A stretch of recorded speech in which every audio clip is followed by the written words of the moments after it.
그런즉 그들이 믿지 아니하는 이를 어찌 부르리요? 듣지도 못한 이를 어찌 믿으리요? 전파하는 자가 없이 어찌 들으리요? 보내심을 받지 아니하였으면 어찌 전파하리요? 기록된 바 아름답도다.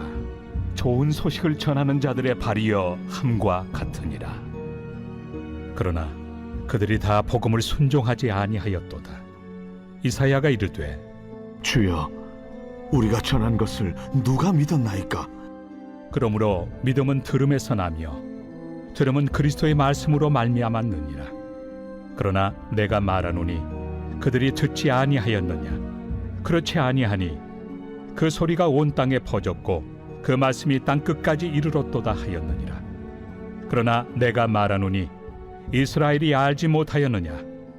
먼저 모세가 이르되 내가 백성 아닌 자로서 너희를 시기하게 하며 미련한 백성으로서 너희를 노엽게 하리라 하였고, 이사야는 매우 담대하여 내가 나를 찾지 아니한 자들에게 찾은 바 되고 내게 묻지 아니한 자들에게 나타났노라.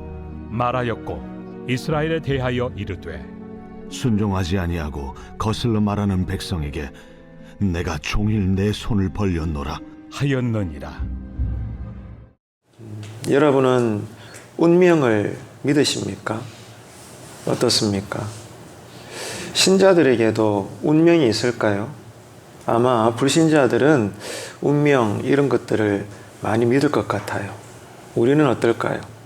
오늘 이 하루에 우리에게 운명이 있을 것 같습니까? 없을 것 같습니까? 하나님은 온 우주와 세상의 역사와 우리 각 인생의 주인이십니다.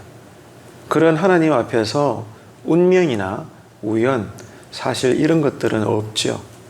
하나님이 다 주관하시고 참새 한 마리도 하나님의 뜻이 아니면 땅에 떨어지는 바가 없는데 어찌 운명이 있겠으며 우연이란 게 존재하겠습니까? 오늘 또 모든 것이 하나님의 섭리와 뜻대로 이루어지는 줄로 믿습니다. 그런데 굳이 이 운명이라는 것을 성경적으로 한번 표현해 보자면 오늘 말씀을 따라 보면 이렇게 우리가 표현을 해볼 수 있을 것 같아요. 사람은 누구나 죄로부터 구원을 받아야 될 운명이라는 겁니다. 자, 굳이 표현해 보자면 성경적으로 이렇게 우리가 설명을 해볼 수 있다는 거예요. 사람은 누구나 죄로부터 구원을 받아야 된다. 누구도 예외가 없다. 그런 면에서는 이 구원받아야 하는 것은 우리에게 운명이다 이 말입니다. 이해가 되시죠? 그래서 성경은 분명히 선언합니다. 하나님은 우리에게 약속하셨잖아요. 누구든지 주의 이름을 부르는 자는 구원을 얻을 것이다. 이렇게 약속을 하셨습니다. 그런데 사도 바울이 오늘 우리가 읽은 본문에서 하나의 문제점을 언급을 합니다. 사람들이 복음을 듣지 못한다면 어떻게 구원에 이르는 믿음을 얻을 수 있겠는가 그 말입니다. 누군가가 복음을 전해야 된다는 거예요. 복음을 알려줘야 불신자들이 그 소리를 듣고 구원을 얻을 수 있다 이 말입니다. 아무리 구원이라고 해도 듣는 자가 없다면, 외치는 자가 없다면 그 구원에 이르는 믿음은 생겨날 수가 없다는 것이죠. 그래서 하나님은 이를 위해서 먼저 예수를 믿은 저와 여러분에게 영혼 구원의 사명을 오늘 또 맡겨주셨다는 사실을 우리는 이 새벽부터 기억을 해야 되는 것입니다. 자, 그러면은 이 복음 전도라고 하는 이 사명을 위해서 우리가 해야 할 일이 어떤 것이 있을까요? 오늘 본문에서는 두 가지를 말씀하고 있습니다. 첫째는 하나님께서 보내시는 곳에 우리가 오늘 또 가야 된다는 것입니다. 성경을 가만히 읽어보면 하나님은 절대로 우리를 가만히 놔두지 아니하셔요. 우리는 여기가 좋다, 산 위에 머무르자, 천국의 영광이 보이네, 얼마나 좋아, 이렇게 우리는 말을 하는데 이런 우리에게 하나님께서는 자꾸 뒤에서 등을 떠미는 거예요. 가라는 거예요. 자꾸 하나님은 우리를 파송시키십니다. 하나님은 이런 분이에요. 그래서 오늘도 저와 여러분이 먼저 예수를 믿은 자로서 복음을 받고 아는 자로서 하나님은 우리를 보내십니다. 그래서 우리는 하나님께서 보내시는 곳으로 가야 될 사람들이다 그 말이죠. 자, 그래서 한번 생각해 보세요. 하나님이 우리를 구원하셨잖아요. 우리를 구원하시기 위해서 하나님이 뭘 하셨을까요? 제일 먼저 당신의 아들 예수님을 우리에게 보내셨어요. 하나님이 우리에게 예수님을 보내주셨기 때문에 우리가 그 예수님을 보고 믿고 듣고 알고 예수님의 이름으로 지금 구원받아 이 땅에서 사는 것입니다. 참 얼마나 중요한 은혜인지 몰라요. 자, 그래서 예수님이 우리에게 오셨던 것처럼 하나님이 보내어 주셨기 때문에 예수님이 우리에게 오신 것처럼 예수님도 마찬가지세요. 믿음으로 구원받은 저와 여러분을 오늘 또 구원의 증인으로 동서사방으로 흩어보내시는 거예요. 내가 너희들에게 온 것처럼 너희들도 아직 누군가가 복음을 알지 못하는 자에게 너희들은 나아가거라. 그들에게 가라고 예수님은 오늘 이 새벽에도 우리에게 명령을 하시는 겁니다. 그래서 사도 바울은 묻고 있습니다.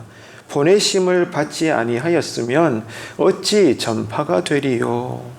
자, 누군가가 예수님으로부터 보내심을 받아서 동쪽으로 가고 서쪽으로 가고 가는 여러 가지 방향으로 나아가게 될 때 다른 누군가가 우리를 통하여 그 복음의 소리를 듣게 될 텐데, 그런데 보내심을 받지 않았다면 복음을 들어야 될 누군가의 귀에 과연 그 소리가 들리겠냐 그 말입니다. 그래서 하나님은 오늘 새벽에도 저와 여러분을 보내셨습니다. 어디로? 은혜 받으라고, 기도하시라고 이 새벽에 이 제단에 우리를 보내신 줄로 믿습니다. 그래서 이 새벽부터 우리가 주님의 보내심을 받아서 함께 모여 우리가 잠시라도 예배드리고 기도드리고 이 하루를 위한 은혜를 받아서 오늘 또 우리는 어떻게 살아요? 하나님께서 보내어 주심에 가정으로 들어가고 직장으로 나아가고 삶의 형편 구석구석으로 오늘 또 우리가 있어야 될 곳에 하나님께서 보내어 주시니 나의 삶에 오늘 또 내가 파송을 받는 거예요. 그래서 먼저 예수를 믿는 내가 아직도 복음을 모르는 자들에게 힘을 다해서 때를 얻을 때마다 복음을 전하는 것이 우리에게 주어진 사명이라는 것입니다. 이를 위해서 오늘 또 우리가 기도하고 또 은혜를 받고 담대하게 이 하루 우리 주변의 불신자들에게 복음을 전하는 은혜가 있게 되기를 축복합니다. 그런 의미에서 모든 그리스도인들은 모두가 선교사이고 설교자라는 사실을 우리는 잊지 말아야 되는 거죠. 이런 복음의 책임을 위임받은 우리는 하나님께 참으로 귀한 존재들이라는 사실을 여러분 기억합시다. 하나님은 누구보다도 오늘 또 우리가 가난하든지 부유하든지 어떤 형편에 있든지 간에, 그러나 가장 중요한 것은 복음 전도를 위해서 오늘 또 우리가 발걸음을 내딛는다면 하나님은 이런 우리의 인생의 발걸음을 아름답게 보신다는 거예요. 귀하게 보신다는 겁니다. 하나님 눈에 귀한 자의 이 하루를 사는 우리가 되기를 간절히 바랍니다. 그래서 이런 찬양도 우리가 많이 부르지 않습니까? 복음 들고 산을 넘는 자들의 발길 아름답고도 아름답도다. 평화 전하며 복된 소식을 외치네. 주 다스리시네. 주님 다스린다고 많은 청년들이 구름대같이 모여가지고 복음을 전하는 자들의 발걸음을 주님께서 귀하게 여기신다. 이렇게 여러분 외치는 그 아름다운 천국의 집회의 장소를 한번 떠올려 보십시오. 저도 청년 시절에 우리의 많은 형제 자매들과 어울려서 이 찬양 부르며 눈물을 쏟고 우리가 복음을 전하며 살겠다고 그렇게 소원하고 참 그랬던 피 끓는 청년 시절의 기억이 남아 있습니다. 아마 다양한 경험으로 여러분도 아마 그러실 것입니다. 아무튼 오늘 또 우리가 주님 보시기에 복음을 전하려고 몸부림치는 우리의 이 하루의 삶을 아름답게 보실 줄로 믿습니다. 오늘도 그렇게 살아내는 저와 여러분 되시기를 축복합니다. 남미 에콰도르 아마존 유역에서 복음을 전하다가 그 땅의 원주민들에게 무참하게 죽임을 당한 선교사님이 계셔요. 짐 엘리엇이라는 선교사님인데 그분이 순교당하기 전까지 하나의 소원이 있었습니다. 나의 사명은 이 세상에 하나님의 발자국을 남기는 것입니다. 이렇게 늘 말씀을 하셨어요. 그 선교사님은 하나님을 위해서 그 소원대로 사명 따라 아름답게 위대한 선교의 발자국을 남기고 주님 앞에 올라가게 된 것입니다. 우리는 실제 이런 선교사님처럼 생계를 뒤로하고 아프리카 오지로 갈 수는 없습니다. 하지만 한 가지는 할 수 있습니다. 오늘 또 이 하루 저와 여러분이 우리의 발걸음을 내밀어서 가까운 우리 주변의 불신자들에게는 찾아갈 수 있는 것입니다. 그래서 나를 만나주신 하나님의 은혜로 내가 평생을 살았는데 이 은혜를 그들에게 전할 수 있는 오늘 이 하루의 선교사가 되시고 설교자가 되시기를 주님의 이름으로 권면을 드립니다. 그래서 우리의 발걸음으로 나아가 그들을 위로하고 또 정말로 관심과 마음을 기울여서 저들에게 복음을 전할 수 있는 그 사명, 여러분 오늘 또 이 하루 저와 여러분이 그렇게 살아내십시다. 해서 오늘 이 새벽에도 우리의 기도는 동일합니다. 오늘도 내가 복음을 전할 대상을 하나님 순적하게 만나게 하여 주옵소서. 이 기도가 오늘 꼭 드려지게 되시기를 바라고요. 자, 두 번째로 복음을 전해야 되는 사명을 이루기 위해서 우리가 해야 할 일이 뭔가? 첫 번째는 하나님께서 어디든지 간에 우리를 보내신다면 우리는 가야 되고, 두 번째로 그런 만큼 실제로 복음을 전하는 그런 사람들이 되어야 된다는 것입니다. 아, 그래, 복음을 전해야 되는구나. 그래, 그렇지. 그냥 끄떡끄떡하고 아는 것으로 끝나면 되지 않고 오늘 단 한 사람이라도 실제로 복음을 내 입술을 열어서 전할 수 있는 이 하루를 살아야 된다. 그 말씀이죠. 우리가 이웃에게 다가가는 궁극적인 목적은 예수 믿는 사람으로 좋은 사람, 윤리와 도덕적으로 바른 사람, 그런 면으로 칭찬 들으려고 이웃에게 나아가는 것이 아니라 궁극적인 목적은 저들 영혼의 구원받는 것에 있습니다. 그 영혼들의 구원을 위해서 굳이 우리가 시간을 내어서 저들에게 나아가고 저들에게 삶에 관심을 두고 착한 행실을 행하고 아름다운 손길을 펼치고 그렇게 됨으로써 때가 되면은 하루아침에 되는 것은 아니겠으나 몇 년이 걸릴지라도 끝까지 그 영혼을 붙잡고 기도하고 섬기고 그렇게 나아갈 때 하나님은 반드시 구원의 문을 열어주실 줄로 믿습니다. 그래서 여러분, 누군가가 구원받기 위해서는 반드시요 먼저 예수 믿은 자의 입술을 통해서 십자가 복음이 전해져야 됩니다. 반드시, 다른 건 몰라도 누구도 예외 없어요. 반드시 복음을 들을 자에게는 예수 십자가 부활의 진리의 사실이 들려져야 됩니다. 여러분. 그게 우리의 입으로부터 나와야 된다는 거예요. 하나님은 오늘 또 이 일이 일어나기를 원하신다는 겁니다. 그럴 때 하나님의 말씀의 역사가 일어난다는 것이죠. 물질이나 재능으로 주변의 불신자들을 섬길 수도 있겠지만 그게 다가 아닙니다. 비록 복음 전하는 것이, 우리가 전도의 삶을 사는 것이 여전히 낯설기도 하고 버겁기도 하고, 아이고 나는 복음을 전할 수 있는 이 말의 언어의 힘도 없는데 내가 예수 믿으라고 했다가 듣는 사람이 예수가 누구냐, 성경에 어떤 내용이 있냐 조목조목 물으면 아이고 내가 답변도 못하면 어떻게 되노? 여러분, 이런 나름의 앞서가는 염려들을 우리가 가질 수 있잖아요. 이 복음 전도에 대한 소극적인 두려움이거든요. 주님도 아셔요. 자, 그럼에도 불구하고 우리가 반드시 해야 할 일은 그러나 담대하게 복음을 전할 것이라고 결단하는 것입니다. 그리고 정말로 우리가 때로는 어버버거릴지라도 여러분 한 사람에게 복음을 전해 보십시오. 여러분 경험해야 됩니다. 뭐를요? 그 복음 전하는 현장에 주님께서는 역사하신다는 거예요. 내 말에 힘을 주시고 내가 생각할 때는 아이고 잘 되겠나 이런 마음을 우리가 인간적으로 충분히 가질 수 있는데 정말로 복음을 전해보면요. 한두 번만 해보면 하나님께서 가장 기뻐하시는 상황이기 때문에 역사하셔요. 먼저 나로 담대하게 하시고 처음에는 그냥 어적접하게 이렇게 복음을 외치다가 나중에는 나도 모르는 사이에 내 입에서 담대하게 예수 믿으십시오. 함께 교회 나가서 구원받읍시다 라고 우리는 외치게 되어 있더라고요. 이 일을 누가 하시는 줄 아세요? 성령님이 내 안에서 하게 하시는 거예요. 이 강력한 복음 전도의 체험이 우리에게 살아난다면 먼저 내 인생이 새로워집니다. 우리의 믿음의 삶이 변화됩니다. 이 놀라운 복음 전도로 인한 은혜 체험이 우리 남은 여생 가운데 더 많이 일어나시는 우리 모든 교회의 신앙이 되시기를 주님의 이름으로 축복합니다.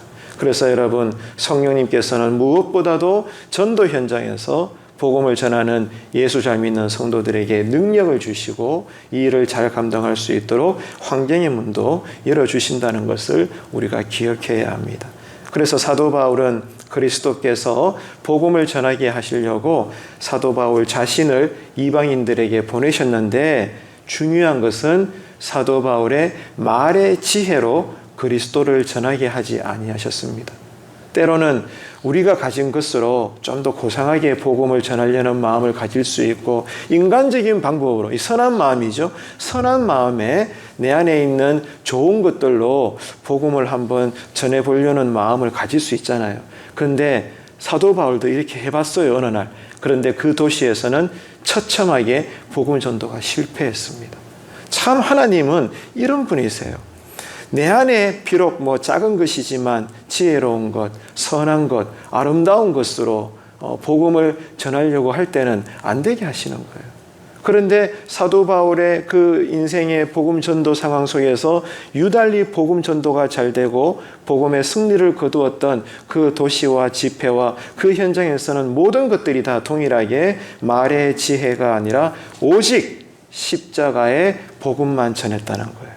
그리스도의 십자가의 그 말씀만 외치는 것만으로도 성령님이 사도 바울의 입술에 역사하시사 사도 바울의 복음 전도의 현장에서 강력하게 일하시사 많은 사람들이 복음을 받아들이는 놀라운 구원의 역사가 일어났던 것입니다. 여러분, 절대로 우리는 잊어서는 안 돼요. 우리의 말의 지혜로 교회 안에서나 교회 밖에서나 신앙을 살려고 해서는 안 되는 것입니다. 그렇게 되면요, 성경의 가르침은 그리스도의 십자가가 헛되게 될 뿐이다라고 말씀하고 있거든요. 한번 찾아봅시다. 고린도전서 1장 17절 한번 찾아보십시오. 그리스도께서 나를 보내심은 세례를 베풀게 하려 하심이 아니요 오직 복음을 전하게 하려 하심이로되 말의 지혜로 하지 아니함은 그리스도의 십자가가 헛되지 않게 하려 함이라. 아멘. 자, 분명히 나오고 있죠. 말의 지혜로 하지 않고 만약에 그렇게 할 경우에 뭐가 헛되다는 거예요? 가장 본질이요 핵심인 그리스도의 십자가가 인간의 방법으로 이게 헛되게 되어버린다는 겁니다. 그 정도로 여러분, 이 영적으로 우리가 분별을 해서 하나님의 방법으로 하나님의 뜻을 나누고 전한다는 것이 참 이게 여러분 중요한 부분입니다. 오늘 우리 사도 바울과 같이 자신에게 의존하지 않고 복음을 전할 때 성령님은 그만큼 우리에게 권능을 주시고 하나님의 주권과 섭리에 따라 우리의 이 복음 전도의 섬김을 통하여 누군가가 우리처럼 예수 믿는 역사가 일어날 줄로 믿습니다. 이럴 때 하나님은 이런 우리의 인생과 신앙을 기뻐하시고 아름답게 보시고 우리의 삶 가운데 이런 삶을 살라고 더 많은 형통과 강건의 복을 주실 줄로 믿습니다. 해서 복음 전도의 삶을 살면 내가 먼저 잘 된다. 내가 먼저 은혜 받는다. 왜? 하나님이 우리를 쓰셔야 하니까. 이런 하나님의 마음을 알아서 오늘 또 이 거룩한 복음 전도의 사명을 오늘 본문의 말씀에 따라서 이 하루를 잘 살아내시는 저와 여러분 되시기를 주님의 이름으로 축복합니다. 기도하겠습니다. 참 좋으신 하나님 아버지, 은혜를 감사합니다. 성도들에게도 운명이 있다면 누구나 죄로부터 구원을 받아야 하는 운명이라는 것과, 그러므로 먼저 예수를 믿게 하신 우리 성도들은 날마다 나를 구원하신 예수 복음을 널리 사람들에게 전하는 것이 거룩한 사명이며 운명인 것임을 오늘 본문을 통해서 배우고 깨닫습니다. 하나님은 우리의 복음 전도를 통해서 영혼을 구원하신다고 하셨습니다. 우리가 복음을 전하지 않으면 누군가는 복음을 듣지 못해 구원을 받지 못하게 될 것이고, 훗날 주님의 심판대에서는 복음을 듣지 못한 영혼들이 복음을 전하지 않은 우리들을 향해 원망할 것이고 여기에 대해서 성도들을 향한 주님의 심판이 있을 것임을 성경은 언급을 하고 있습니다. 하나님 아버지, 오늘 또 우리가 생계를 위해서 열심히 살면서도 때를 얻든지 못 얻든지 늘 복음을 전하려고 하는 것에 관심과 열정을 믿음으로 쏟게 하여 주옵소서. 그러므로 성도된 사명을 다하며 살아내는 이 하루가 되게 하여 주옵소서. 오늘 저희들 이 새벽에 불러주셨사오니 믿음으로 순종하여 나와 엎드리오니 주님, 오늘 우리가 기도드리는 모든 그 내용들 하나님께서 들으시고 받으시사 다 하나님의 방법과 시간표대로 응답하시고 채워주시고 이루어주셔서 오늘도 우리가 주님 은혜 가운데 잘 살아내는 이 하루가 되게 하여 주옵소서. 예수님의 이름으로 기도합니다. 아멘.